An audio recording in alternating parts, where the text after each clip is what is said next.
Howdy, folks. Welcome back to Hoot and Half. I'm your host, Matt King, with my co-host here, Mike Sheffer. And our me. good friend and our favorite creator on the internet, Miss Brooke Averick. Yay, everybody, please. it's Brooke. Thank you for having me.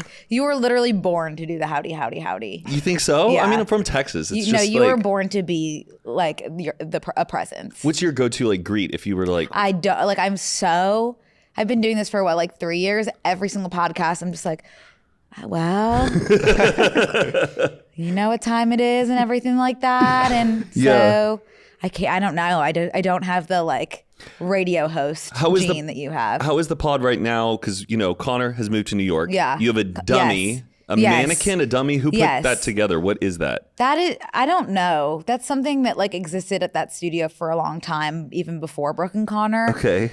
So yeah, it's just like a dummy and then a huge monitor over the dummy that we put Connor's face on. Got it.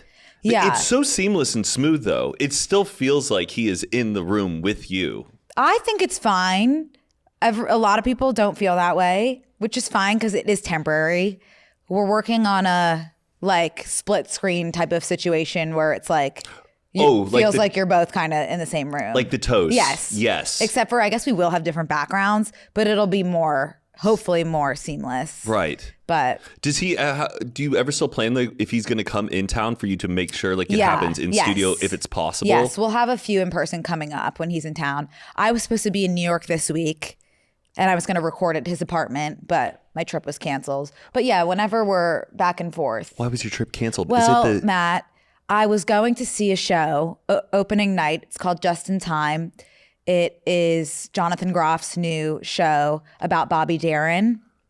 And they canceled the first two performances. They basically delayed opening night. And so the next performance was like the 31st or something. I was supposed to see it on the 28th. And then the 31st was obviously sold out immediately. Because people were like rushing. Yeah, so I was so sad. And that's why I was going. Get this. It gets worse. It gets worse. Just when you think it can't get worse, it gets worse. I was also going to see the Jonathan Larson project. Do you know what that is? Can I guess Jonathan Larson? Yes, of course. I love Jonathan Larson. Of course. Massive Rent fan. We know big and love Tick, Tick, Jonathan. Yeah. Boom Yeah. fan. We speak about him ad nauseum. Yeah. Okay. Cat's named after him and everything like that. I talk about it too much. I'll move on. But I was going to go see the Jonathan Larson project since I was in town seeing my other Jonathan. Right. So I had canceled my trip because I was like, I'll just go see the Jonathan Larson project once I go back for Jonathan's show another time. They cut the Jonathan Larson project short. The last performance will be on March 30th now. No. Was this can on a girl Broadway? catch a break? Yeah. Was this on Broadway or Off? Off Broadway. Then that's even more devastating. 'Cause, Devastating. Like, you want to hope an off Broadway thing Truly. keeps going and then it gets onto Truly. Broadway. Devastating. Devastating. Who decides that? I don't know. I guess maybe they weren't making enough money to keep going. But if I had known that was the case, I would have still gone to New York just to see that. Right. I thought I had more time. Oh, Brooke. But that's the moral of the story. Jonathan Larson also thought he had more time. I should have gone anyway. I should have known. Facts. Yeah, facts on God. What goes down in the Jonathan Larson project? It's just a collection of his unreleased works that they've set to a musical. Oh. And I don't know the plot or anything like that, but it's all of his stuff. Who's like leading it? Like who made it happen? Was it someone who was like close with him at least? I don't know if it was somebody that was close to him. It was definitely someone who's very passionate about his work. And I would assume that like his estate and family has to kind of sign off on that type of stuff. So I guess I wonder who in Jonathan Larson's family is his estate. Like, are his parents like still alive, or is it just like a weird like brother? Or okay, it's his parents. Yeah. Do you think he would trust them, his parents, with his own creative like control? Well, I just saw a lot of people like oh my God, Anthony Rapp. Anthony Rapp, yeah. The original Mark and Rent was like Jonathan would have like just been over the moon about this. And I believe. Yeah. I believe him. Yeah, because they were close. Anthony. He was in the original cast. Yeah. Absolutely. Yeah. There's nothing worse than something canceling last minute. For me, it was a touring performance of one of my favorite musicals. My brother and I are massive fans of this musical, and we bought tickets, and our plan What musical?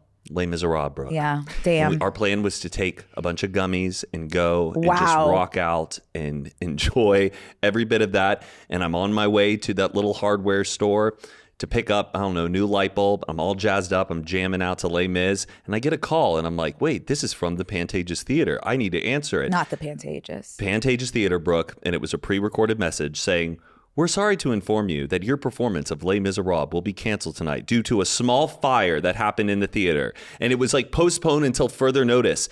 But even the runtime of how long it was going to be in town, and we were leaving town the next day, we were not going to be able to see it. So it's such a devastating thing to happen. I'm sorry it happened to you too. Thank you, Brooke. I'm glad you understand. Yeah, I'm glad you understand. Do we think that there's like a bootleg recording of this that maybe exists somewhere on the internet, or have they indicated that they might record it and put it out for the world to see? I don't think so. I think it's too kind of, not that it's like niche, but maybe it is. Like it's too...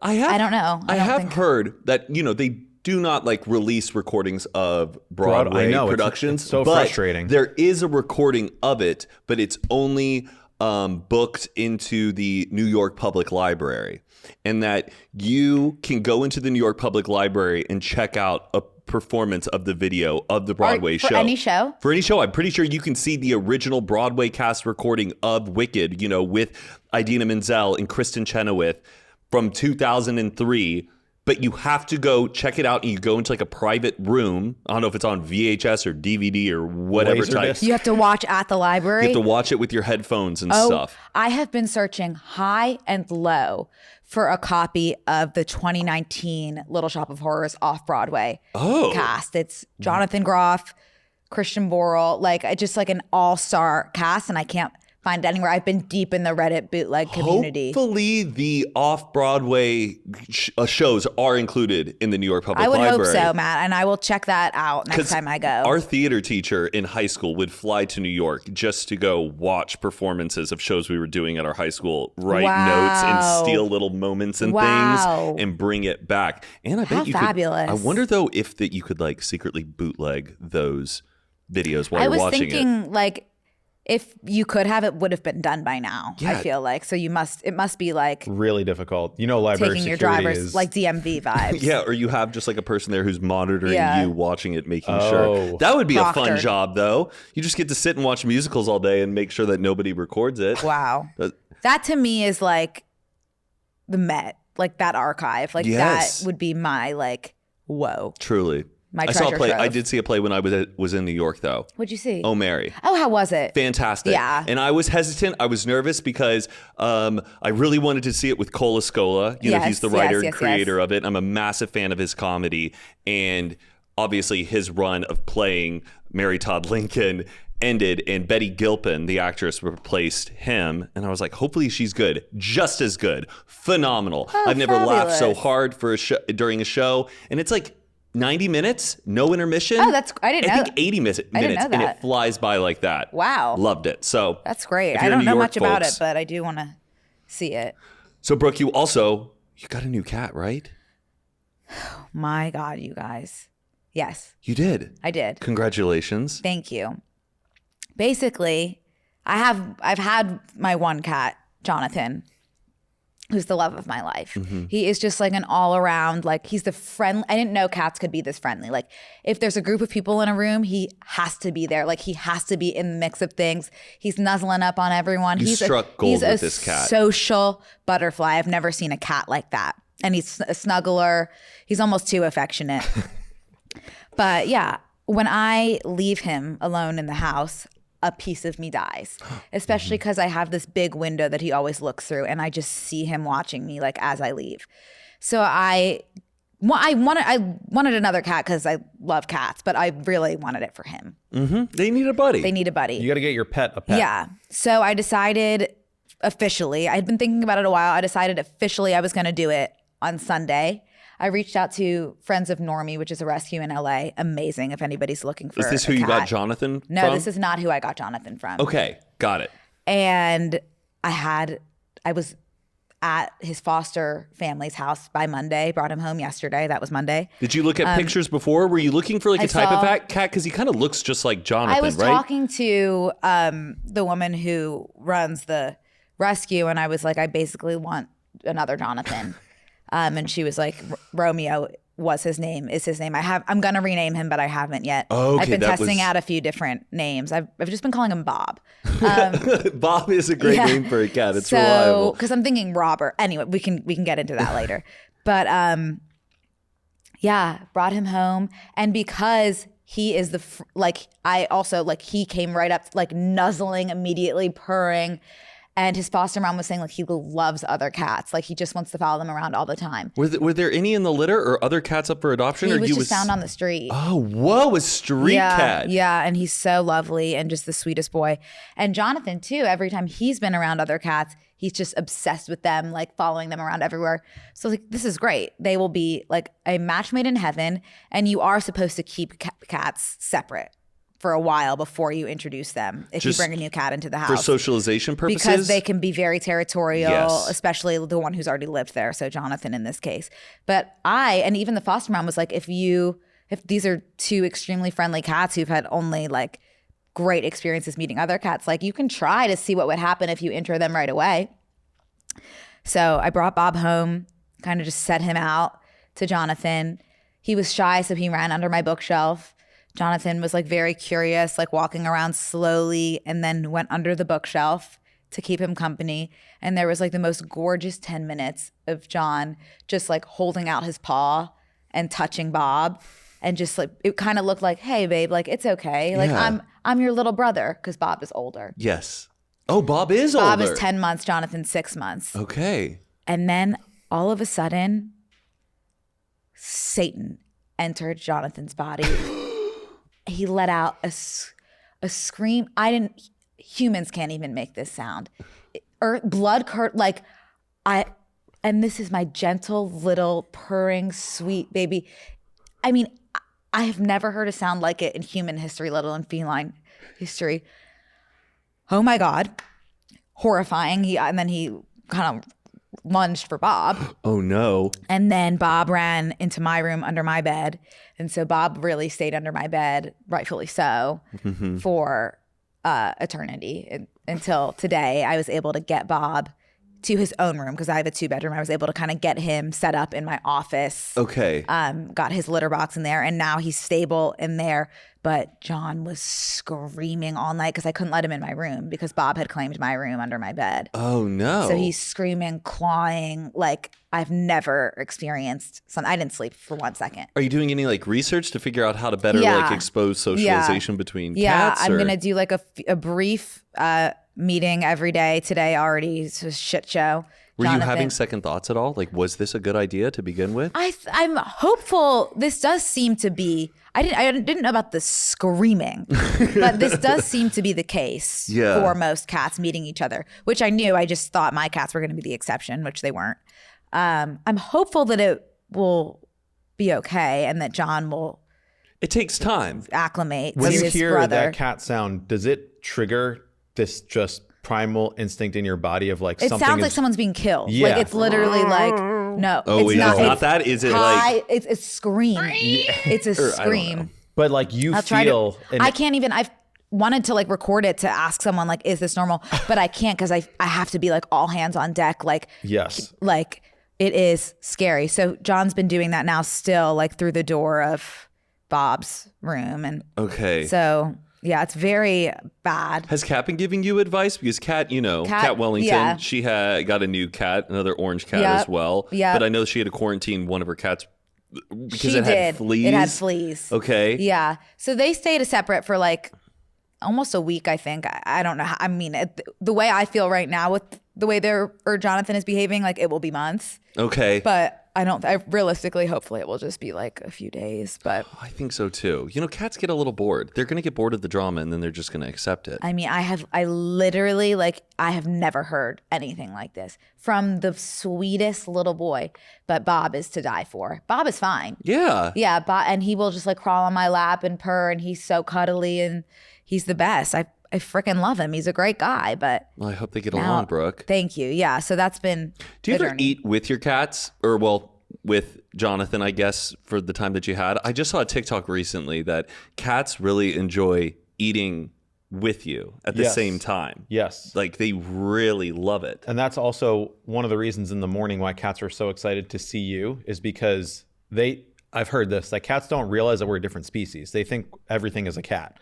So when they see you in the morning and they don't know if you've eaten or not, that's why they're so excited to see you, because they're like, oh, you made it through the night, you're alive. And that's why they're very affectionate in the morning, because they are happy that you survived the night and get to I knew eat. about the survival. Whoa. Yeah. But like everything I learn about cats, I'm just like, oh, I love you more. When it comes to college basketball and March Mania, one thing is for sure. Nothing's for sure. Upsets, buzzer beaters, Cinderella's advancing, top seeds going home early. It's all gonna happen. Bet the unexpected every upset every day with DraftKings Sportsbook. With live betting, exclusive content, promos, and parlays, DraftKings is the ultimate college basketball destination for March. First time, here's something special just for you, new DraftKings customers. Bet $5 to get $200 in bonus bets instantly. That's right, folks. That is quite an opportunity. If you're looking to get into DraftKings, now's the time. You should bet the unexpected with the DraftKings Sportsbook, because if you download the DraftKings Sportsbook app and use code MATTKING, that's code MattKing, for new customers to get $200 in bonus bets when you bet just $5. Only on DraftKings. The crown is yours. Gambling problem? Call 1-800-GAMBLER. In New York, call 877-8-HOPE-NY or text HOPE-NY 467-369. In Connecticut, help is available for problem gambling. Call 888-789-7777 or visit ccpg.org. Please pay responsibly. On behalf of Boot Hill Casino and Resort, Kansas, 21 plus age eligibility varies by jurisdiction, void in Ontario. New customers only. Bonus bets expire 168 hours after issuance. For additional terms and responsible gaming resources, see dkng.co/audio. And now, back to the episode. Yeah, cats are really interesting. Yeah. And I was not a cat person either. I wasn't until either. Rick wandered in. Yeah. These street cats, I think that they are better cats than like the well-bred whatever ones, because a street cat will just appreciate a warm roof over their head and food every day. Whereas some of these like designer cats, they're like, oh, really? You're going to give me food? Yeah, well, I was eating, lobster at Taylor Swift's house last week. What do you got for me? You're giving me fancy fees? Yeah. Like, yeah. They're streetwise. Totally. But they are very territorial. I will say, I agree with Matt. Over time, this will get better. But this was last night that this incident happened? That you did not I brought sleep? Bob home yesterday. Whoa. And so I couldn't sleep last night because I had Bob in my room. Right. And he was, Jonathan's like, what the fuck? That's my room. Why can't I come in? I know. Do you have a cat cam or any way? Like, do you keep a visual on your cats when you're away from them? No, because I didn't want one, because I didn't want to see Jonathan alone. Like, it would have made me too upset. But now, hopefully, if they're able to join eventually, I would love to spy on them. Have a little cat cam with like a treat dispenser as well. Yes. Just to kind of like give them attention. Yeah, totally. What a beautiful time we live in. Yeah. If I had that as a kid, I would be like my go-to app all the time to talk to my cat. Yeah. I loved my cat. Aw. I just wish Patricia would be a little bit more into cats. I genuinely think if Patricia was not allergic to cats, we would have a cat by now. Is she actually allergic? Because I used to say I was allergic just because I didn't like Brooke, them. I'm kind of allergic to him. You can really train yourself. Well, having a cat, I never, as a kid, never had any symptoms. But I feel like once you are not exposed to a cat very often and you start messing with one, sure, I get a little itchy. Yeah. I don't need an EpiPen. I'm not going to die. But I get the symptoms. You just got to adapt to it. But I heard there's a shot that you can take that, like, I don't know, puts all the cat allergies in you and basically like a vaccine? A cat scene? In a way. But I don't know. You should look into that. Yeah, I hope you can get a cat one day. Patricia's on the bad side of cat TikTok, where I feel like all she does is see videos of like cats like making crazy sounds and getting in fights and stuff. Don't let her near my house anytime soon. I think in the next week or two it'll be fine. They'll get the lay of the land. I hope so. They'll smell each other out. They'll know that you're the safe go-between, and they'll be best buds before you know it. I hope so. It always happens. So Brooke, but we talked about Bob. You're thinking about Robert. Oh, yeah. Trying to link all that back up. I have not talked to you. I'm sure you've talked about it on your own pod, but you got to sit down with one of your dream top tier people, Mr. Robert Pattinson. Yeah. How was that? How are you doing post Robert Pattinson, and how was the whole experience? I feel like, well, here's the thing. I got an email from Warner Brothers that was like, would you like to interview like Robert Pattinson and Bong Joon-ho and Naomi Aki for Mickey 17? And I was like, no, thank you though. Because I just like didn't see that for myself. Like sitting down with, like, I have been like so obsessed with Rob since Twilight. Like truly such like a fundamental person like in my life. And at such a formative time. Have you ever seen him in the flesh? I had never seen him in the flesh. So the thought of like sitting like even anywhere near him, I was like, that's not, no, thank you so much for asking, but no. Yeah. And then my agents were like, we really think you should. Like, I think you'll regret it if you don't. And so I've been trying to say yes more. And I was like, okay, I will ask them one question. Because I literally, like, the only way I felt like I could get through that if I was like, you're done after this question. Like, I think if I was sitting there for an extended period of time, I would have had like a freak out in the middle. Yeah. So I said, I'm going to ask them one question. I couldn't remember the question if my life depended on it. Did you have it written on a card? I had to write it on a card and read it off of the card. Okay, nothing wrong with that. Yeah, and I told them, I said, when I got there, when I sat next to Rob, I said, I can't memorize this, so I'm going to read it off of the card right now. And then I started reading it, and then Rob stuck his hand out to block the card, and that was the best moment of my life. Oh! What a funny guy. I did see that clip. Put me right at ease. Yeah, that was amazing. He knew I was nervous, but he's great. He's great. You guys know Rob. He really was like just what I thought he was going to be. Like the perfect amount of like, I don't really want to be here, but like I respect the hustle. Like I'm here because I am, and I'm appreciative, but also don't want to be here, which I love. One of the questions from the Brooke and Connor Facebook group that I'm an admin of did have a question about Robert Pattinson, and it was, how did he smell? I don't remember anything. Okay. Yeah. I blacked it all out. But I will say, because I was able to do that, I feel like I can do anything. Truly, Brooke? Was it just the one question and that was it? Yes. Wow. Yeah. You can do anything. Well, what was horrible is I show up and, well, it was kind of like pitched as like a happy hour. So I was like, oh, maybe I'll just be like mingling and it'll be casual. No, it's just like me at a studio.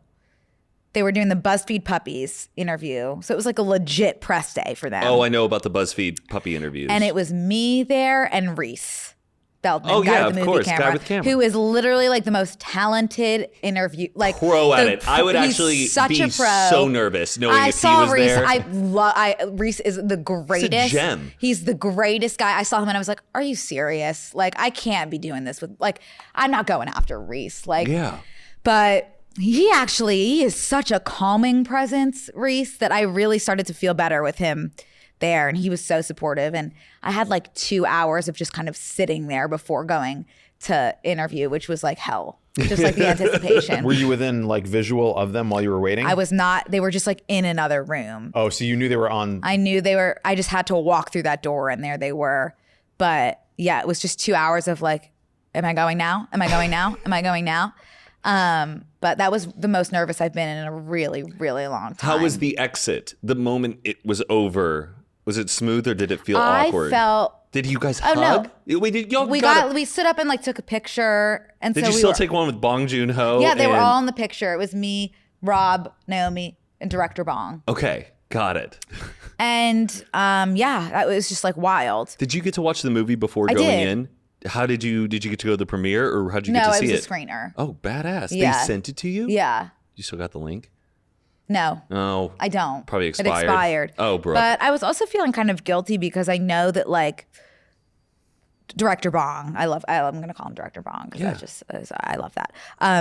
Is like, for the movie community, like he's it. A true icon of our time. He's like a true icon, which I love and appreciate. But you know me, I am not like a cinephile. So I felt bad and kind of guilty that I was like Rob, when like there's this like living legend in front of me, and I was like really scared that cinephiles were going to be really mad at me, but they weren't. So that was nice. That's good. Yeah. But yeah, it was a really positive experience overall. I will say visually, could not tell that you were nervous at all. It looked like you were on set of Brooke and Connor and just chilling. You were relaxed, funny, positive energy. As a viewer, really, I thought you crushed that is it. Shocking to me. You nailed it. It would have, like, I think you really leaned into yourself and how you would and should react in a moment like that. I think it would have come across very weird if you were just like trying to be somebody else that you weren't. Right. Like, it was very sincere. And yes, authentic. It felt like, oh, this is how Brooke would be in the situation. And it was so, I feel like you comforted them because you're just so normal and not like. That's sweet. Yeah, I thought it was great. But something I've learned is like I have to say, in those situations, I have to say I'm nervous. Right. First. Because I think my therapist once said this, like naming the emotion helps. Yeah. And also like I don't know, it helps me to give context for, I feel like I have to give context should something happen. Right. Should I start like uncontrollably shaking? Like I Right. need you guys to know the state That is I'm good. in. I like that approach. Yeah, Sometimes I'm always like trying to say I'm not nervous. I should be excited as a way of like reframing it in my head. Yeah. But then in a way, I feel like I'm masking it and I'm Yeah. fighting against it. But rather I Name think the emotion. Yeah, I think the idea is like if you name it or you identify it, then it removes like 50% of its power just by identifying it. Not all of it. You're still going to be nervous, but you take away a lot of the power by identifying what it is. But I think what you're thinking of maybe is like the butterflies thing, where a lot of people get nervous when like, and then they'll have butterflies in their stomach, but also when you're excited. So it's like when things that are exciting happen in your life, you're usually getting butterflies. So you should lean into when you feel like you have the butterflies because they usually mean something great is about to happen. oh, wow. Whoa, Yeah. love. Love it. And were you satisfied with Mr. Pattinson's answer to your question? I was really sad. He didn't have one at first. Yeah. The question was like, if you could give one character you've played like another chance at living, like who would it be? And he didn't have one at first because he was like, I don't know, classic Rob, you know. And then I was like, oh, I have one for you. And he was like, who? Cedric? And that just felt like, that was who I was thinking. So that felt like a really positive like connection between the two of us. How many other different questions did you have planned for him? Like I didn't. I had one question. good. Okay, so you weren't Yeah. like grappling with some other ones. Yeah. Got it. Was Yeah. the card handwritten or was it printed out? I have it still. I'm going to keep it forever. Handwritten. I literally on it said, hi, my name is Brooke. Like I literally wrote out like, hello, nice to meet you. Because I was so scared I would just not be able to get Yeah, no, it's smart. access the words. Even the best of the best. They're Yeah. using cue cards, Saturday Night Yeah. Live, Conan O'Brien at the Oscars. Cue cards are totally reasonable. Yeah. So I was handwritten. really happy to have that And cue then card. we got his fingerprints on there. Yes, So if you ever want to frame him with a crime, you can do that. surely. So now, if an opportunity comes up and it's one of your top tiers, if it's Mr. Andrew Garfield, I'm not doing that. you couldn't even do Andrew Garfield think- now having this Robert Pattinson experience. You couldn't. Be I like, think Andrew might be the one that I'm just like, let's give that one to someone else. Okay, Matthew Gray Goobler. Yeah, I You've that- I met could him do that. I before. think I Yeah. could do that. I think I could do that. Do you think if you did see Matthew Gray Goobler again, and do you think he would remember you No. meeting you? No, not at all. No. And you would not bring it But up. unfortunately, I guess not unfortunately, but yeah, unfortunately, he's developed like a pretty strong relationship with Connor. Right? They keep running They into each keep other. running into each other, and Matthew keeps addressing him by name, like, "Hey, Connor, what's up, man?" Oh boy. So I would maybe say, like, you know, my co-host. Yeah. Yeah, which is ironic because I'm the one that put you on his radar, by the way. True. No, I wouldn't say that, but maybe I would bring that up as a connection. I would just tell him, I think I would tell him how much I love his books because I feel like that's not something that everyone is saying to him. Buttercup. Yeah, Rumple Buttercup. I used to Rumple read that to my Buttercup. preschoolers. You bought it for me. Yeah, Thank you very much. of course. No, I bought you the kid with the green hand, his second one. I bought you Rumple. You bought me Rumple Buttercup. I don't own kid with the green hand Really? yet, Brooke. Oh, sorry. I do love Forgive Rumple me. Buttercup. No, it's okay, Brooke. Yeah. Brooke, how's your book coming along? I feel like, though, you probably talk about it a lot. I bet don't. it's oh, you don't. Do people like ask you every time you see them, like, oh, hey, how's the book coming along? Are you sick of talking about it? Or whatever Yeah, you want to say about your totally. book, where you're at, let's hear it. It's tough because it's like, it really is my whole life right now. I'm still in the writing process. I'm like just having the time of my life. I feel like I finally am like so creatively and personally fulfilled, but I can't say much, which is tough for me because that's hard. That's something that's very challenging for me because I did- just talk about everything. You hinted at something with Connor that you're reaching a point in the writing Oh. where it's something that you don't want to have to confront or it makes you cringe, but the character has to face Yeah. it. And you're like, I have to write it out. Have you gotten over that hump or are you still ju- fighting through it? I'm at the tail end of that scene. Like I got over the worst of it. Basically, I got to a point in the story. I've become like very enmeshed with the main character. Like she is me, I am her, but also we're different. But like I feel so deeply connected to her. And so I had to put her through a very awkward, like cringy scenario at this part in the story. And I was like dreading writing it because it was just like, I don't want to I don't want to do this to her. Like, we'll be right back after a quick word from today's sponsor, Home Chef. Now, meal kits often market themselves as an easy meal prep solution, but they can often disappoint with complicated, overlong recipes that aren't really worth the effort. But fortunately, Home Chef knows that struggle and delivers fresh, delicious meal kits that respect your time. Home Chef delivers fresh ingredients and chef-designed recipes conveniently to your doorstep to simplify your cooking experience. Users of leading meal kits have rated Home Chef #1 in quality, convenience, value, taste, and recipe ease. Whether you prefer classic meal kits with pre-portioned ingredients, quick 30-minute recipes, oven-ready options, microwave meals, or a dedicated family menu, Home Chef has everything you and your family need for hassle-free, delicious dinners. Home Chef has over 30 options a week and serves a variety of dietary needs. Plus, it's economical. Home Chef customers save an average of $86 per month on groceries. And when meal planning ends up on the back burner, check out Home Chef's new 5-ingredient meals that simplify prep with super easy recipe steps using just 5 fresh, pre-portioned ingredients. For a limited time, Home Chef is offering our listeners 18 free meals plus free dessert for life. And of course, free shipping on your first box. Go to homechef.com/hoot. That's homechef.com/hoot for 18 free meals and free dessert for life.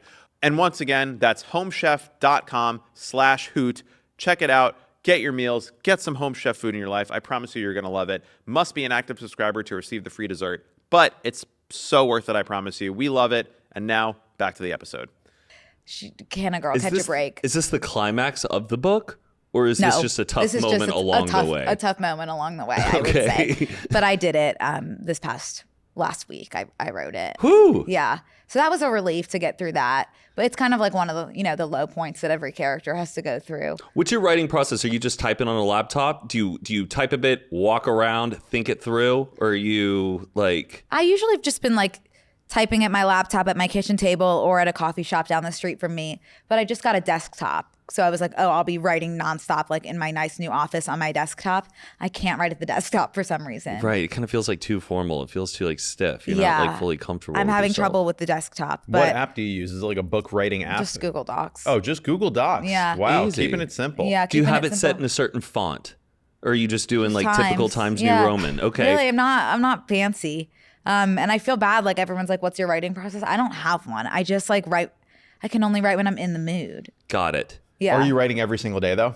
I try. I sit down at least. Do you jump ahead at all? No, I can't. You can't. You No, gotta I've like tried chronologically. That. Yeah. For whatever reason, my brain gets really upset with me if I jump ahead. Have you been reading any other writers' writings about writing, like Stephen King's book about writing or another playwright's? Yes. Okay. I read Stephen King's book. That was great. Yeah. Stephen King on writing. Like Stephen his King memoir. on writing. Yeah. That was helpful. I have not really followed any of his suggestions, even though I need to be doing that. He did say one thing that I have really taken to heart, which was that how much he hates adverbs. Okay. Remind the audience what an adverb is. It's like lovingly, like the Terribly, ly, yeah. terribly. Oh, He's okay. like, your reader should already know. Like if you're like, oh, he smiled lovingly. Like your reader should know how he smiled based off of the context of what you're writing. Like you should not, the lovingly should not be required. Right. Oh, that's good So advice. that I've been, I mean, I still have some adverbs, but that's the one thing I really like remembered. Yeah. Do you go back and read what you've already written, like just start from the beginning and just make sure everything's like adding up? You know when like you're editing a video and you're already at that Yes. point and you're not even finished, but you're like, hold on, let's just go from the beginning and just follow this through, making sure I'm landing where I'm at and it all kind of makes sense. Do you do that? Well, yes, but I sold my book as a partial. So my book was not done when I sold it. It was just 100 plus pages and like a outline of the rest.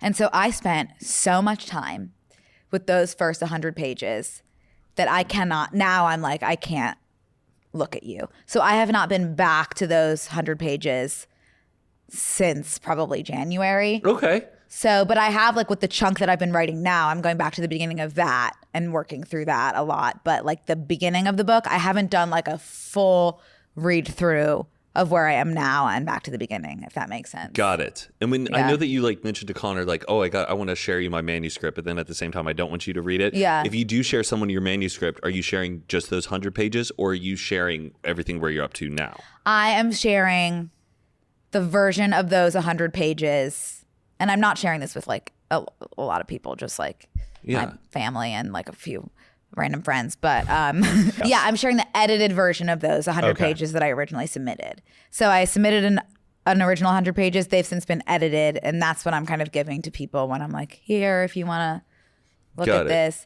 But I need to stop giving it to people. That's why, like, that's what I'm getting at, basically. Like, I now at this point in my writing, I just want everyone to wait till it's done. Yeah, truly. you don't need other people's voices while you're doing it. You At this point. You keep showing up every day, though, which in my understanding of writing, that is the hardest thing. That if you can overcome that, you'll get to the end of the book. Just showing up every day, even if it's you get 5 minutes of writing. It, like, I read a lot of Kurt Vonnegut stuff, and he always talks about writing too.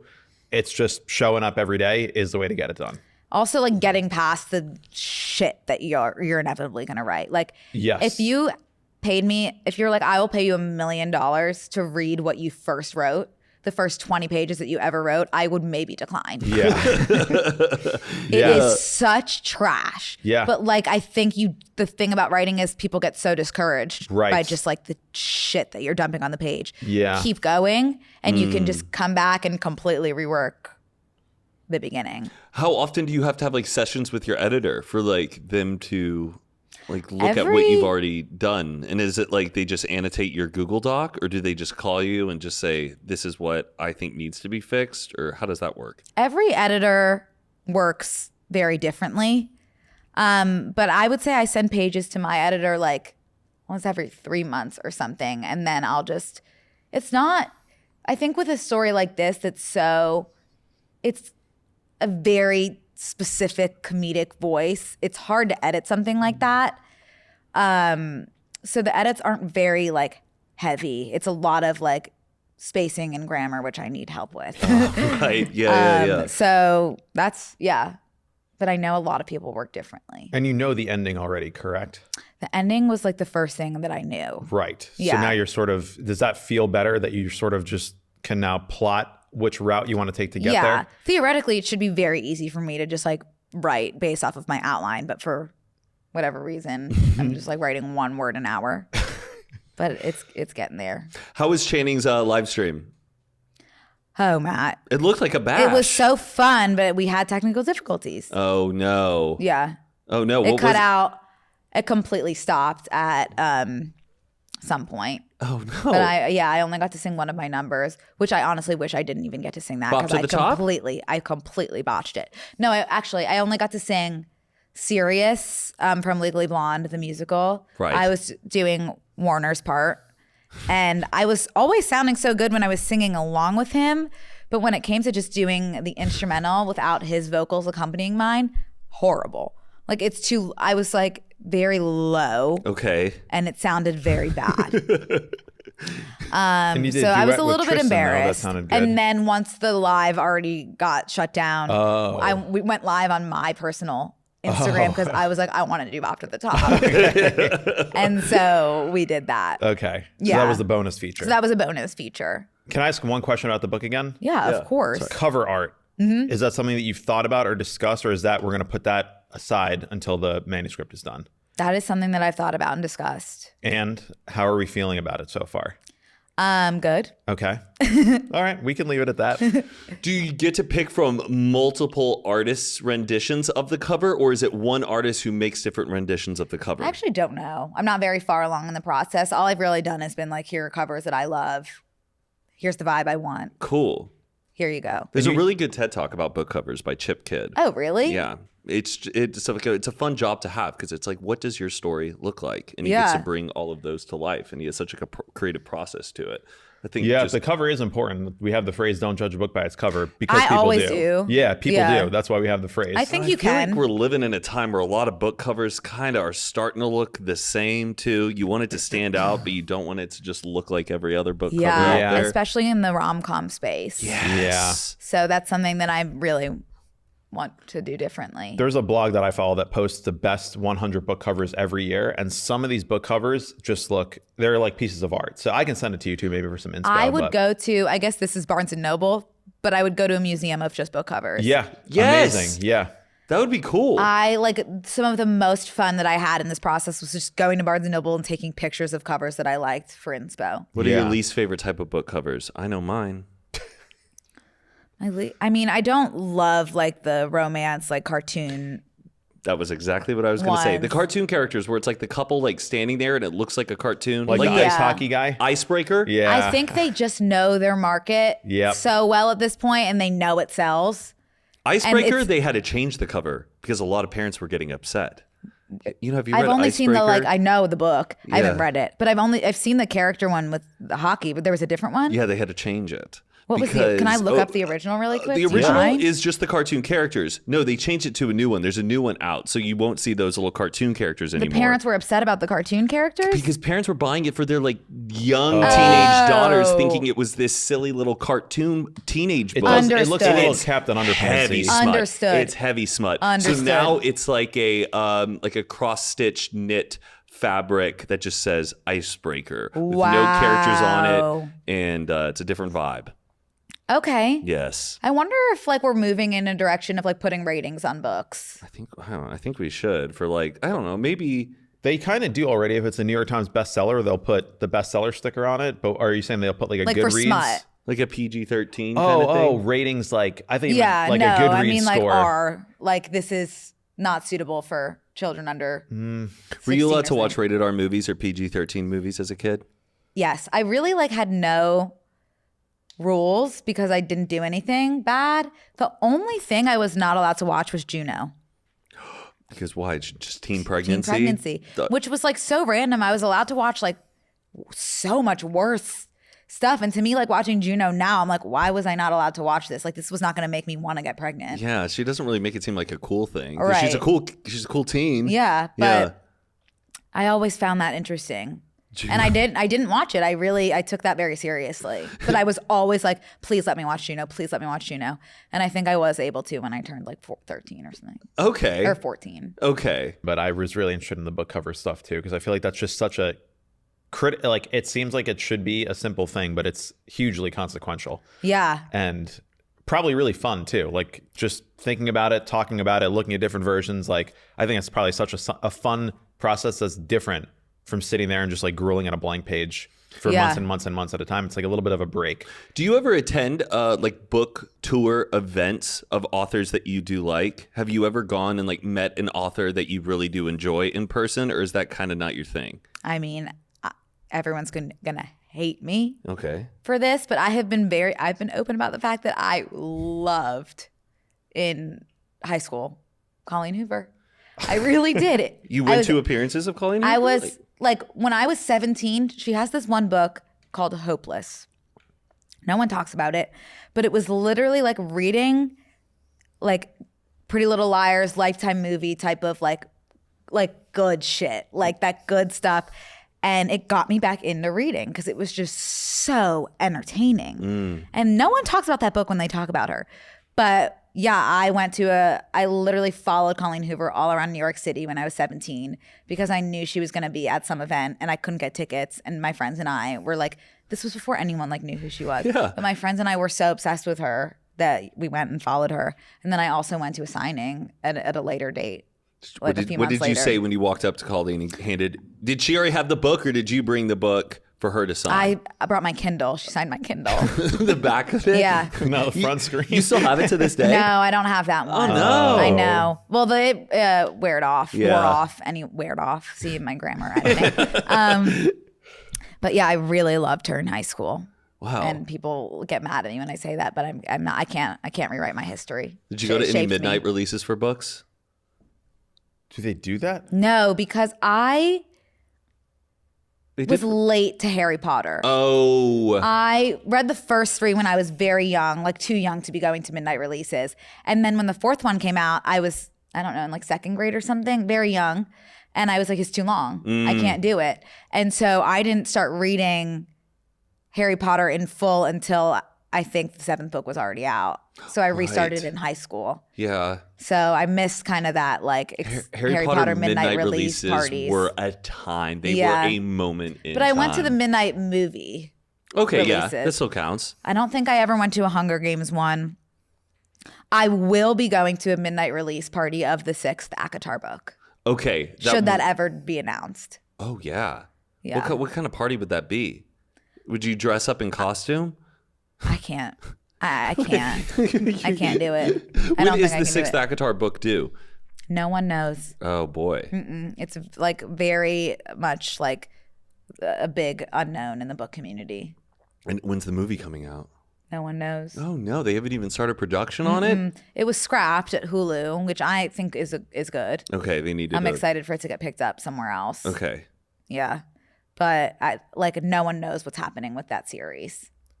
And I'm just so excited. We'll be right back after a quick word from today's sponsor, Apostrophe. Mike, I'm in my 30s. Take a lot of photos. And lately, I've been looking at photos of myself, and I've been crushed. I've been devastated. I see wrinkles. I see fine lines that are forming on my face, and I don't even recognize myself.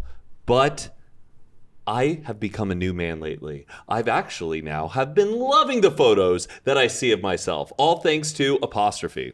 Well, you're right, Matt, because feeling confident in your skin starts with getting expert care. That's why we're excited to partner with Apostrophe. Whether you're dealing with acne, signs of aging, dark spots, Apostrophe helps you get access to the right treatments for your skin. Apostrophe is an online platform that connects you with an expert dermatology team to get customized acne and dermatology treatment for your unique skin. Through Apostrophe, you can get access to oral and topical medications that use clinically proven ingredients to help clear acne. All you have to do is simply fill out an online consultation about your skin goals and medical history, then snap a few selfies, and a dermatology provider will create a customized treatment plan just for you. Apostrophe offers access to prescription treatments for all types of acne, from hormonal acne to facial acne, and even back, chest, and butt acne. Treat breakouts from head to toe. We've been using Apostrophe for months now. Their whole experience is just so pleasant top to bottom, from the first quiz that you take through getting the packaging. All the products are so amazing. I truly just love seeing it on my countertop every day. I'm excited to use it. And we strongly, strongly encourage you check out Apostrophe. And I love the unboxing experience too. There's such cute postcards and personalized stickers that come with the prescription bottles. I love it. Well, we have a special deal for you, our audience. Get your first visit for only $5 at apostrophe.com/hoot when you use our code HOOT. That's a saving of $15. This code is only available to you, our listeners, to get started. Just go to apostrophe.com/hoot and click Get Started, and then use our code HOOT at sign up, and you'll get your first visit for only $5. Thank you, Apostrophe, for sponsoring this episode. And now, back to the show. Are you going to do a book tour, do you think? Mm-hmm. Oh, that'll be fun. Yeah, That's will be. Very cool. I see a lot of TikToks of it'll be just like a guy at a book signing, but there's no one there. And then that TikTok will get like 500,000 plays. And then that guy hits the bestseller list. That, I wonder sometimes cynically, like, is that planned? We're like, hey, we're just going to film you alone in the Barnes and Nobles. Interesting. Have someone upload this to make it look like you need help. And I feel like that's now a trend on TikTok. But am I like my mom's store is not getting any customers, and then that'll get 500,000 likes. I could see people doing Some that people now. are leaning into that. Do we as a think that stunt. that's now like a marketing campaign? Now it might be. Some are real, some are fake. It's Yeah. good to identify when. I feel like the authors ones are real. There's just you could just see You can see the defeat. That would be so hard. just like a stack of books and just a guy at a Barnes and Nobles, people walking by, the guy's like checking his phone and just no one's there. I would have a tough time if I was in a bookstore and I saw an author just sitting alone with all their books they're trying to sell. I Yeah. definitely would go over and go, tell me what your book's about. But then what do you buy it? Probably $32, whatever it is for the hardcover. I don't mind because I don't see it that often, Yeah. You're out there trying to sell a book. Who knows? I've never seen an author signing in person. I don't know. Like, I've never been to a store where they had one, but it seems like it's a great experience. They get to read a passage. Yeah. Like, that's cool. I think it'll be really fun. I'm excited. I'm really excited for everything to come. You and Connor are doing a live show soon? Mm-hmm. Well, are you dreading it? I know that you're not that big of a fan of doing like live stuff. I'm very nervous. Whose idea was it? Who changed your mind? When is it happening? It's happening on April 9th. I'm trying to switch my mindset to be excited. But basically what happened was we did a like live, like a brand deal that was in front of people, and I did it. And so I think that was just like, okay, she can do it. Yeah. So do you think there will be more after this? we'll see how this one goes. This was, I'm just asking the people's questions here, Brooke. Yeah, we'll totally see how this one goes. Who knows? Maybe I'll love being up on that stage. Are you planning? knows? Are you planning like a show, or is it going to be more of just like a live podcast, or TBD? Yeah, good question. TBD. Because like Ben and Emil do a live show, and they sort of like plan stuff out. They have like a slideshow in the I background. don't see it being that. Yeah, not like I see it being more of like a live. Because Connor also has a ton of live experience too, so I feel like you'll be in good hands safety wise. Where like it's not just like Brooke. Here's a light. Here's a microphone. Entertain for an hour. I think it'll be okay. I pray. Really do. Is it sold out? Can I come to it? I think so. Oh. I think it's sold out, but I Okay. can see if I can. I would might love know to someone. see that. Okay. I'd rather just let them do their thing. Like Wait. as in not be there. Yeah, I wouldn't want to be there. Why? Yeah, I don't blame So I don't want you. to make Brooke or like them nervous, you know?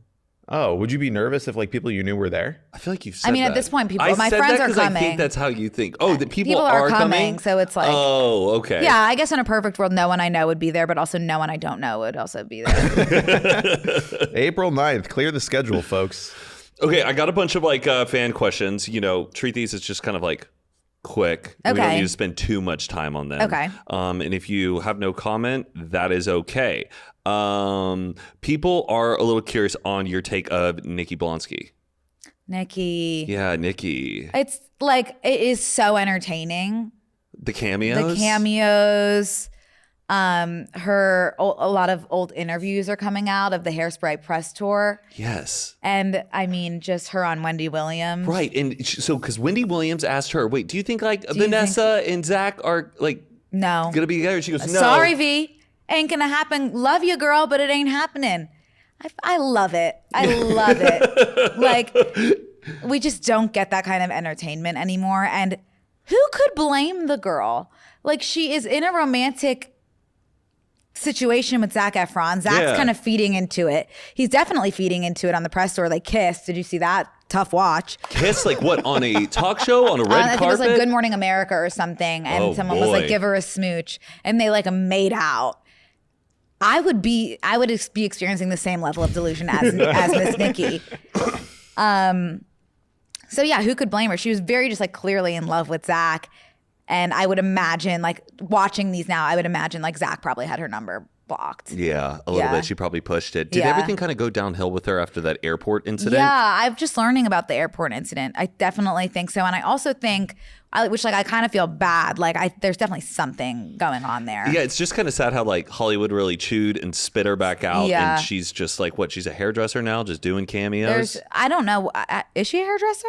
I thought she was like doing some cosmetology for a bit. I don't know if she's actively don't doing it know. now or if cameos I are mean, she's probably making a ton on Cameo. definitely. But yeah, I also am like curious, like she was unknown. So she was cast in Hairspray without any prior like film Yeah, just right off like experience. the street. So she must have been very talented. Her voice in the film is incredible. I don't know how she sounded live, but I would assume she was very talented in person as well.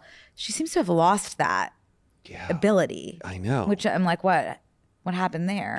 I'm very curious, and I Yeah. want to know more. I think there needs to be like a Nikki Blonsky like documentary, Yeah. or her just to give a tell all Apparently there is some sort of documentary. on Nikki. Yeah, but like from a long time ago. Oh, okay, like Yeah. a YouTube deep dive or No, like a Hulu like an actual special. like Lifetime documentary or something. I have to look into it. I just want to see a video footage of that airport fight. Is there some? No, there's none. I've tried to look into it and I can't Yeah. find any. Okay, that's your take. That's my take. Okay, dream Broadway show, and who would you select to play each main and supporting role? You don't have to do like a full deep dive on it as well. Whoa.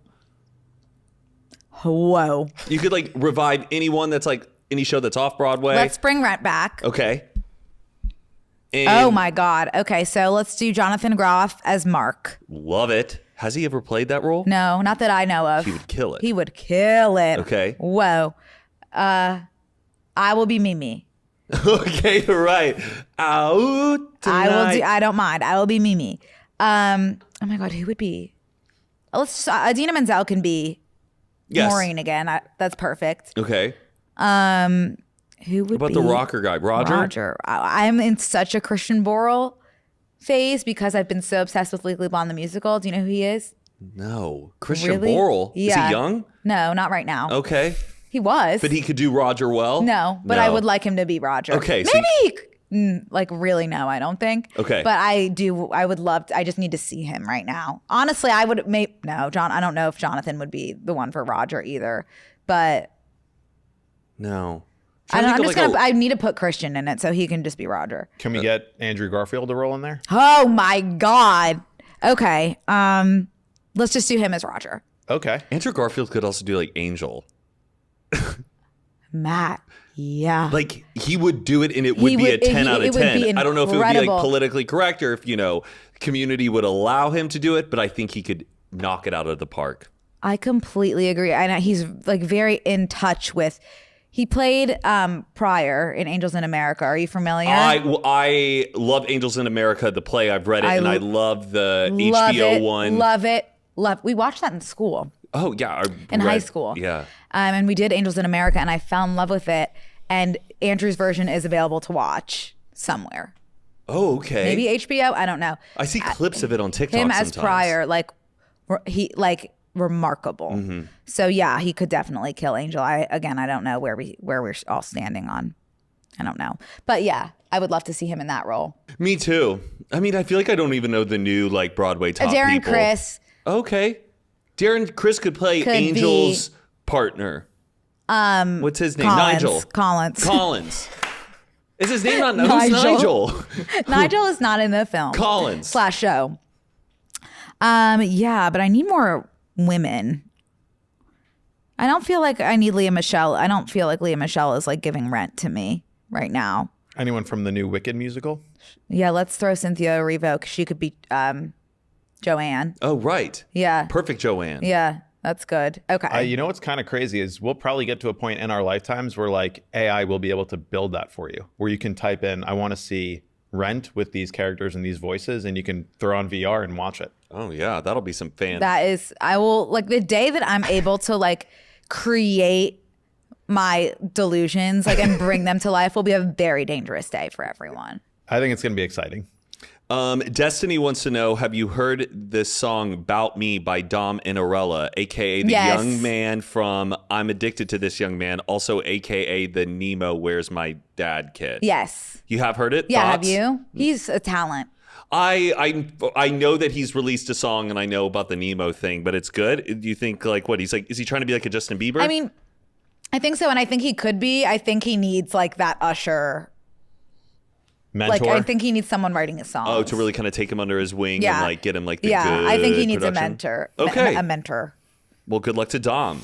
Rebecca wants to know what perfumes and / fragrances are in your rotation as of current. As of current, I have been wearing the Kylie The Kylie. Jenner one because I smelled it on my friend Sodi, Oh yeah, and I was Sodi like, "You smells smell great. so good," and she got me the perfume, which was so sweet. I don't know which one it is, but it's so good. Okay. And then I still love Glossier You. I feel like those are my two mains. Thank you for asking. Now, thank you for the question. Thank you, Rebecca. Rachel wants to know, what was your favorite childhood website? Club Penguins, Webkins, etc. Club Penguin and Webkins. Okay. I didn't do Neopets, Tamagotchi. yeah, but they did have a website later on, but I was mostly Tamagotchi was focused more on of a toy. the, But it's like a digital pet. the toy. Okay, right. Yeah. I was big into Club Penguin, and I can't even share the amount of Webkins I had. I was spoiled rotten by Now, my grandma. Webkins, like, you had to buy a Webkin to add them to your website, right? Yes. Okay. But I feel like with modern day, or I don't know if they've gotten it under control now, but there was like a period of like people like giving out the codes. Yeah, could you just go into a store and like look at the code and then go home and type it in? You'd was have it to like rip it sealed? open. It was sealed. Okay. And then there were mini games on Webkins that you would play, right? Yeah.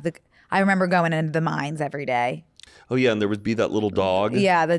He wasn't little. He was like a hot guy. Okay, he was like a hot, Yeah, sexy he was dog. like a hunk. Yeah.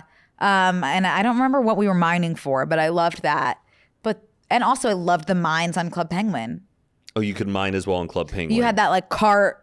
Remember, did you not play? I didn't play. I was a Coke Studios kid, which was like Club Penguin. I've never even heard of that. Coke Studios was like these like little cool kids, and you would have this like room you would set up. You would get codes from Coke bottles. Oh, like Coca-Cola. Coca-Cola caps. You'd enter in the codes, and you could get stuff to decorate your room, and you could go to other people's rooms and host little DJ parties. It was very cool, but looked just like Club Penguin. Okay, yeah. love. Yeah, that was fun. But same type of like web community. Love but Club that. Penguin was like a little, past my time. Someone on Club Penguin told me they were Zac Efron, and I was like, I agree. I completely believe you. I completely believe you. Did you maintain a relationship with this, or was it a Well, one-day it's tough fling? because you can add someone as a friend. Yeah, I actually think I did. We were friends. Yeah, so you catch up. But It I don't think he wasn't ever logged back on or something. We didn't stay in touch for some reason. But I obviously told everyone, like, yeah, I know Zach. This is like the boomers also on Facebook that Yes, are like, exactly. you know, Justin Timberlake needs Yes. $500 in Yes, Target gift Jennifer cards. Aniston needs MacBook Yes. Pro from Show Friend. Yeah. Totally. And Crystal wants to know if the quality of Hinge likes have gotten better for you. No, thank you. I had to delete it. Oh, the app is gone. Yeah, the app is completely gone. Any other And dating I apps cannot that are re-download it. still on your phone? No. None. Raya, Okay. were you ever on Raya? Cannot get on. Oh, we've talked about this. Oh, wait. Cannot get on because no. Cannot get approved. Oh, right. It I have took 45 me years. referrals. I have 45 referrals. Okay. 45 referrals and still. Do people still get I on it? emailed. to I this said, day? please take me off the wait list. So then I got back on. Still nothing. I've done like all the hacks that people. I like at this point. It's just like an ego thing. Like I need to get That's on it. so bizarre. Yeah. Have you found any human being that actually works there to reach out to? There was a human being on the other end of my email. Like, please take me off the wait list. And with like a name and a Yeah. Okay. Maybe some LinkedIn deep dive. Maybe email the CEO and be I like, can't hey. I can't go that. I Crazy. can't make it seem like I care that much, even though I do. I think there's some glitch with your profile because I'm on there. There's no reason why you should not be on there. Like, it's My ridiculous. sister's on it. See, that's what I'm saying. There's probably a glitch in your profile of some kind. Like was in LA a few months ago, downloaded it, got on same day. Oh, no. Yeah, 8 years younger than me. How do you feel about that? Bad. Yeah. That would have really hurt my feelings. Yeah, it hurt my feelings. Absolutely not. We need to find out where Raya headquarters is, and we might need to go So knock on a egg few it? doors. Oh, yeah, that too. Wait, what'd you say? We can egg it. I also I don't know how closely like Raya Incorporated is paying attention, but I like talk about it and like who's on it and all that stuff. So maybe they have me blacklisted, but I don't think they don't like when you reveal who's on it. Right, I know that. Uh-oh. I definitely am doing faux pas for sure. Like, if you had a Raya profile, what would your song be on your profile? I think like it's tough because like my gut is saying 3090. Okay, right. I don't. Do you think it like starts immediately right when you scroll? It's like, stop the the clock. clock. They don't autoplay the music anymore. Oh, they don't? No, Man. no. That was like it just shows it at the bottom. Okay. Yeah, I don't think so. It felt like MySpace. I loved like, you know, when you would go to someone's Yeah. MySpace and the song would automatically start and you got like a sense of who this person Yes, was. yes. It would just give you chills. you Yeah. know? Totally. You're not missing out, Brooke. I Real life I is- know that. It would it would be nice. But I would want to do 3090, but I feel like that would put me in too much of maybe a box, or like could repel someone right off the bat. Do you have an idea for what your little profile bio would read? No. I think that's that's what I think most people. Mine just I don't know says- like what Raya really even looks like. It's not great. I will say when I did I put together a little Excel spreadsheet of all my dates I went on. And I'm sure you did. One of the data points I looked at was how I met different people. So it would be Raya, Hinge, Matt setting me up, meeting them out at a bar, friend of a friend. Dating apps, pretty low on the list in terms of first and second dates. Really getting set up with friends, meeting people in real life, going to events, going out on a Saturday night leads to way better results than just like swiping, hoping. So for what it's worth, you're not really missing out Yeah, on I also much. haven't found anyone in real life either, though. So Yeah, but neither have I. But I'm at least you're saving money. I'm spending money on all these apps every month, and then going on these awful first dates. So it's just like Someone did have a question and was curious. Have you two ever kissed? no. no. Oh, okay. I feel like people say that because we're both Jewish and they're like, they must be together. Okay. Like when you only know like 2 gay people and they're like, they have to be together. I genuinely, when I read it, I was like, I'm not going to ask that, but I just did it No. on a whim. That's But what then I I was think. like, maybe I'll have like just a couple years I ago feel like that's my brother. on like a summer day. Like, I No, don't know. me and Brooke No, are not on a not. summer day. Nothing serious, but just like Not by on the a pool winter for day fun. either. I know. I don't think so. I don't No, know. y'all never kissed. Okay. Thank you for okay. asking. Next question. Oh, Brooke, you mentioned this on Connor or you and Connor's podcast, and you said when you sleep to picture a hot version of you going to sleep. Who told you that? I know we had the conversation. Yeah. I said it, right? Didn't I you say didn't Matt King? No, you didn't. You didn't say my name. But Brooke, this is something where I have never told anybody that as a way of like a sleeping tip is just, I don't know. But I didn't visualize- learn that from you. Oh. I just you said I do this and I said, oh my God, I've done that. Oh, But okay. It wasn't like I didn't steal it from you, but we were able to connect via that. But I don't know, you brought it up. You definitely brought it up first. Yes. And I was like, wait, I've never heard anyone else do that. Yeah, and I've never like talked about that with anyone else, but you brought it back up on the last podcast, and Picture I'm like, a hot version of Yes. yourself falling asleep. yeah, I don't know if you haven't done it, like it might not even make sense. Are you like it's a way to like reduce kind of anxiety and thoughts for me. But are you like standing on the side of your bed looking at yourself, or are you in your own body pretending that you're already hotter I guess than you I'm are? looking at myself from above. I'm still in my head, So you but feel- I'm picturing my body is just like the best it's ever looked or has been, and I just Interesting. deserve a really great night's sleep because I'm just so Hot. attractive and hot. It helps me just like calm my brain down. I feel just like happy with myself, so my thoughts aren't racing. I'm not having anxiety. I'm just like satisfied. I'm hot, and I deserve to sleep. That's weird, but it works. It serves a different purpose for me. Okay. For me, it's like I'm very hot right now, so anyone that I think about will be in love with me. Okay. You know, Yeah. because I need to tell myself like stories to fall asleep. So it's like, oh my God, Andrew Garfield at a coffee shop. Of course he's gonna fall in love with me. I'm so hot right now. Yeah. You know? Yeah. True. So you guys are falling asleep with big smiles on your faces. Yeah. Wow. Just feeling like a good sense of like glow. Huh. It's kind of like you haven't read, like Twilight, like when you turn into a vampire, like you just like get yourself but hotter. Right. Yeah. Huh. And you both discovered this independently. Independently Yeah. came together, and then once Matt brought it up to me, I started doing it a lot more. Yeah. I've never brought that up with anybody else except you. It was Really? just strange hearing I'm you like bring it honored. back up, and I'm like, yeah, yeah. It's wild. It's interesting. I was expecting a lot of people, or at least some people, to be like, I do that too. But it works, I think. I agree. Try it. Try and it. maybe it will help. I've learned a lot about my sleep from my Oura Ring, which is Are you into Oura Rings or Whoop bands or any of that? I don't have anything like biometrics that. to see your sleep score. I would be curious, but like not curious enough to like set it up on my phone or anything like that. Do you have health anxiety?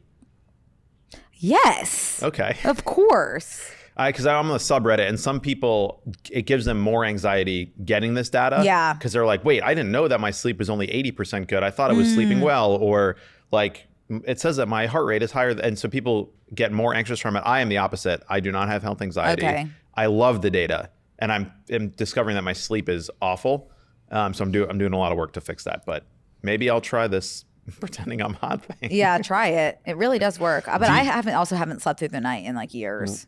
Oh, really? Yeah. Huh. I used to be such a good sleeper. Now. You wake up in the middle of the night? Yeah. And then do you get on your phone, or you're just like Try not alone with to. your thoughts? I try not to, and sometimes I'll go right back to sleep. But sometimes I'm up for like hours. Are you taking any supplements at night? Some magnesium Sometimes I'll glycinate? take a melatonin, and if I take a melatonin, I will wake up in the middle of the night. Like I'll go to sleep quickly, but It'll wake you I up. will wake up like fully energized. Do you ever try to like, oh, go on? Well, a reason why is a lot of times these melatonin gummies have like, or what are you taking, pills or gummies or what? Gummies. So the gummies have sugar in them, and then your body is processing a little bit of the sugar, and it thinks it's like digesting a meal, and that's why you wake up in the middle of the night. Why would they make them with sugar then? Because these people don't care. You got to do your own research and figure this shit out. I've been working so hard to like discover all these things. But magnesium glycinate, heard of Okay. it? Fan of it? Tried it? I've heard of it. Life changing. Really? You will sleep through the night and wake up feeling refreshed. Okay. I'll send you what I got. It's incredible. Oh, and you just take one pill before bed? I can't with these supplements. Like take 3 in the morning, 3 at lunch, and 18 with dinner. That's too many. Just make the pill with Just everything. make the pill with everything. Right. in With it. make it one pill. Yeah. You could take I would say 2, with dinner, and it's just because a lot of people are magnesium deficient. So if you just take magnesium, you take it, right? Yeah, I take magnesium glycinate. I take it 30 minutes before bed. Though. Yeah, that's what you want to do. It'll change And a your little life. bit of L-theanine as well. Yes. There you go. Okay. And it pairs really well. Kind of rocks me to sleep. Yeah. I can't. And I'm not saying I cannot sleep without it, but it's become part of my ritual to where if I don't have it. Yeah, but it's just like taking a vitamin. It's not like addictive. Like melatonin is addictive, where if you take it too much, your body stops producing it, and then it's even harder to fall asleep. But Brooke, I did buy one of those Kindle arm things that the bendy Yep. one that's over my bed and stuff, and I have the whole remote. How is it? too. I enjoy it, but I feel really silly. Really? I do. I don't know. I feel like I'm just in an old folks home. I'm in hospice, kind of. My old room in my old place looked like a hospital with that set up. It really You know did. what yeah, it because is? you're also propped up on the pillows a little Yeah. bit, so it kind of looks like you're in a hospital bed. Really That's looked the like a angle. hospital And it's monitor. in dark mode. Yeah. And I'm just clicking through it. I do love the reading experience of it, but Patricia always makes me take it down every time. 'Cause She Really? just thinks it looks a little Yeah. bizarre in the room. I get that. But I I- haven't set mine up in my new place. Oh, okay. Yeah. You love Dream Street? I loved Dream Street. Me too. Baby down on Dream Street. Street. I wish more people knew about it. Me too. And Sugar Sugar Rush. Oh. What a fabulous song. Heart's a rush. You are my sugar rush. So good. I still listen to it to this day. Didn't they reunite recently? Yes, because one of them died. But isn't that a damn shame that it takes for one member to It's a damn pass shame. away It's a damn shame. and then suddenly we need to get back together? Because didn't he pass away from COVID? Oh, I didn't know. It was during COVID, but I don't know if it was of COVID. I think it was but COVID maybe. complications. Oh, that's so sad. Oh, yeah. They started off as 2 of the members were part of, do you know what Broadway Kids are? Yeah. Yeah, so 2 of the members of Dream Street were part of the Broadway Kids. I had one of their albums in Me the car. too. The Yes. CD. Yes. Christy Carlson Romano was in it. Oh, she was? I don't know if I probably had one from 1994. maybe that's something else. I knew Fly Me to the Moon was on our Broadway Kids.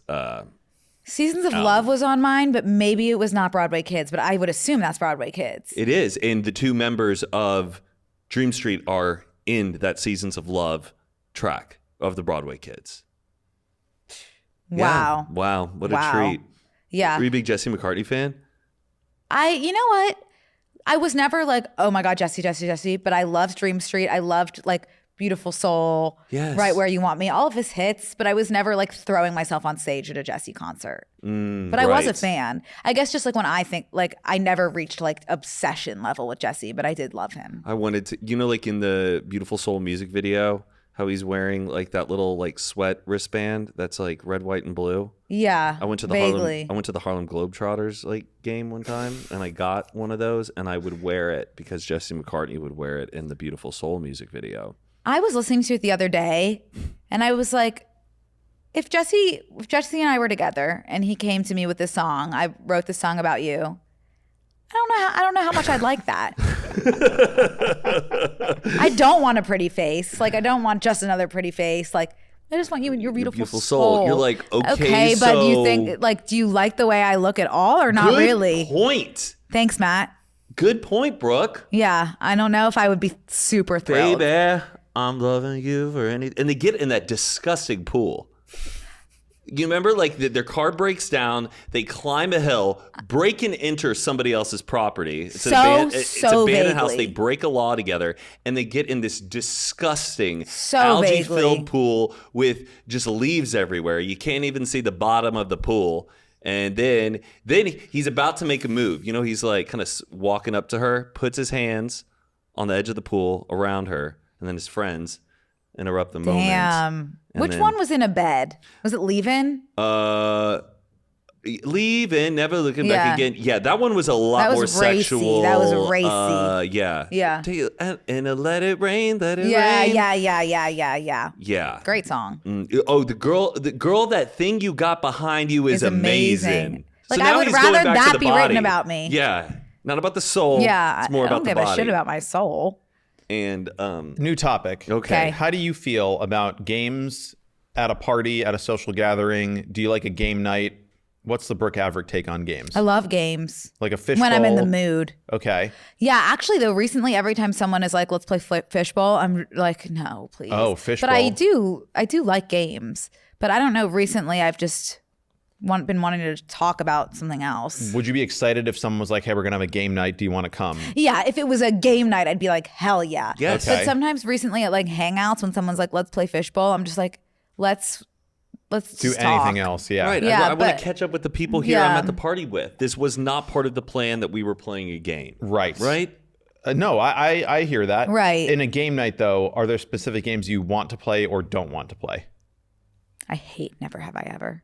Oh, Oh. yeah. I will leave. And the person I will who- go to the bathroom for a really long time. The person who suggests Never Have I Ever has some issues because it seems like they just want to talk about something and get it off their chest. Or like And- brag about something? Yes, they want to brag about something. Yes. Completely. And as like a boring person, like I just like I never have anything to contribute. Right. And I always feel bad about myself. Oh, yeah. Every Never have I ever. I'll try to go with like some of the most basic like things. It also Just- seems just like it's always sexual and like we're not I in just sixth hate grade. it. I Never really have I hate ever it. like played 7 minutes and it's just like yeah. I feel like it's people just it feels a little immature to play Never Have I Ever. I just really like, ugh.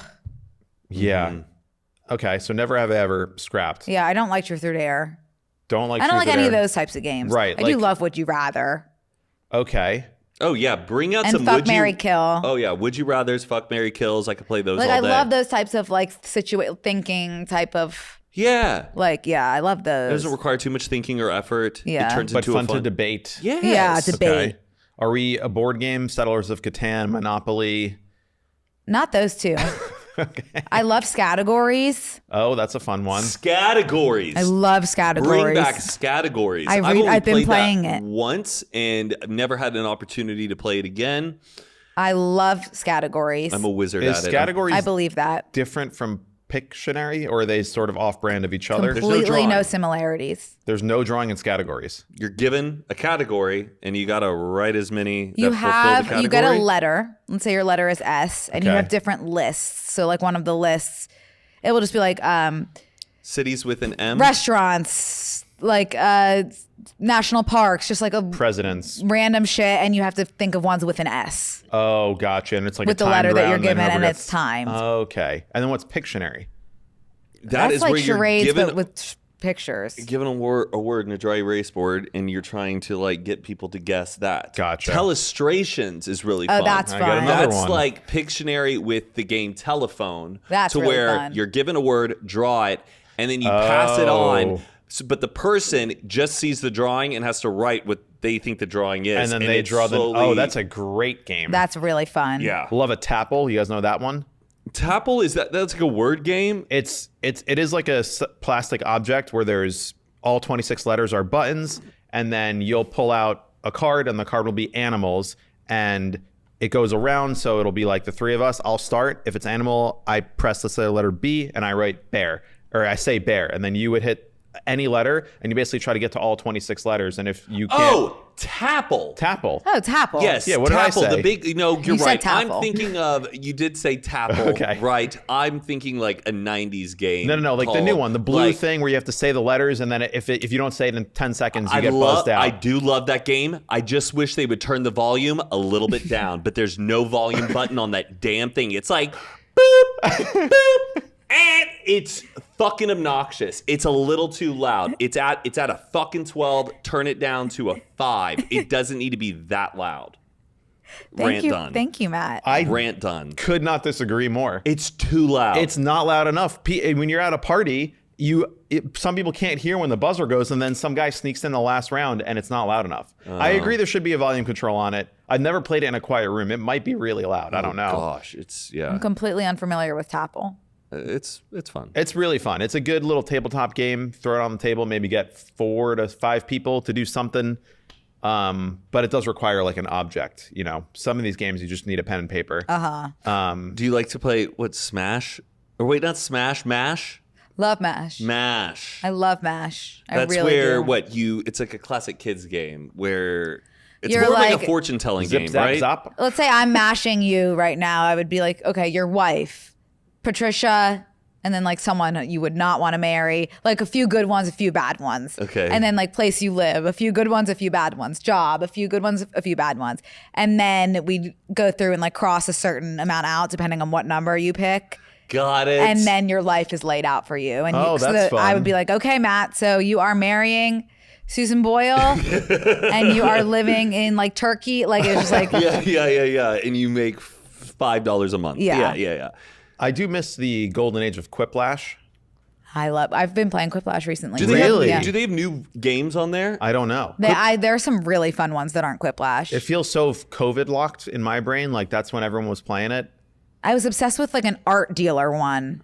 Interesting. Oh, And were there's you- an alien one that's like Mafia that's so fun. Oh. I think it's similar to Spyfall. You know what? I think I bought like the massive package of Quiplash. I probably spent like $50 on it. Let's I need play. to like revive it. I don't even know Please, how I Matt. log in or find It is fun to play with a group of funny people because then you actually get some laughs. Playing but with Tristan. funny.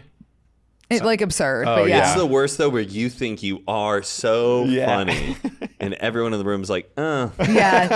and you're like, That's who brutal. put that up there? Couldn't have Wasn't been me. Couldn't have been me. And Yeah. if just like poop and penis, it's like, okay, yeah, we could be a little more creative than this, folks. right. I discovered a game organically that we played at the pool party. You might have been there once, called Battles. Do you remember this game? With the drawings? Yes. Some kid just invented this game in New York City, and I happened to be sitting next to him at a bar. I just saw these two guys drawing so intensely on the sheet of paper, and it looked beautiful. This artwork, and there was like a airplane and a hammer and a sumo wrestler, and I was like, what are you guys doing? And it's this game where basically one person just starts by drawing any object. So let's say it will be a water bottle.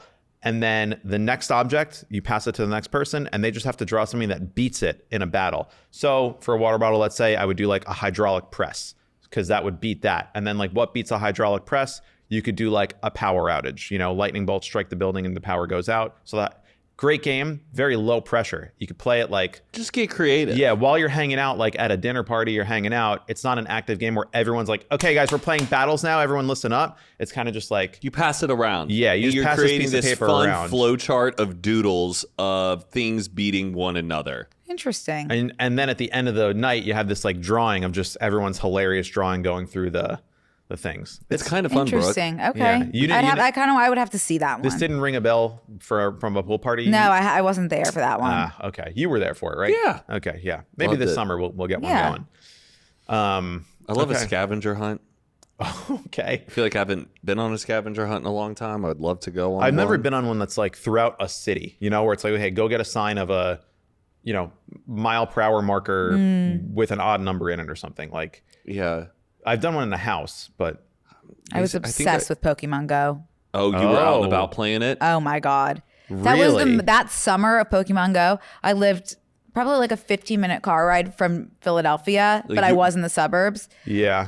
That was the most I've ever been to Philadelphia in like the city in my entire life. You became I would this- take the train to the city 3 times a week just to look for different Pokemon. 'Cause They were better, they were better you a out there. Pokemon kid though growing up? I collected the cards, but like I didn't really know what I was doing. I just Okay. loved my binder and Yeah. collecting something and the way they looked. Did you watch the show?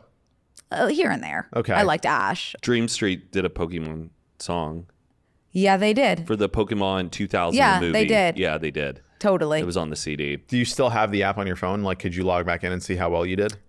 I could. It's not on my phone, but I could re-download it and sign Well, in. you think you probably. still have your sign in that's accessible? Well, once they started Probably. adding like all the Neo Pokemon, I couldn't- I'm out. yeah, I'm it got into too the classic- complicated. The classic 150, got 151. too complicated. Right. That's where After I'm in. Mewtwo, that's it. That's Yeah. There's it. a Pokemon I have no Yup. clue what his name is. Old Testament Pokemon. Yeah. None of this New Testament and I stuff. hated that there were some that were. Well, I guess maybe that's cool, but like there were some that were like you could only get in Asia, and it's like I might never go to Asia. Yeah, right?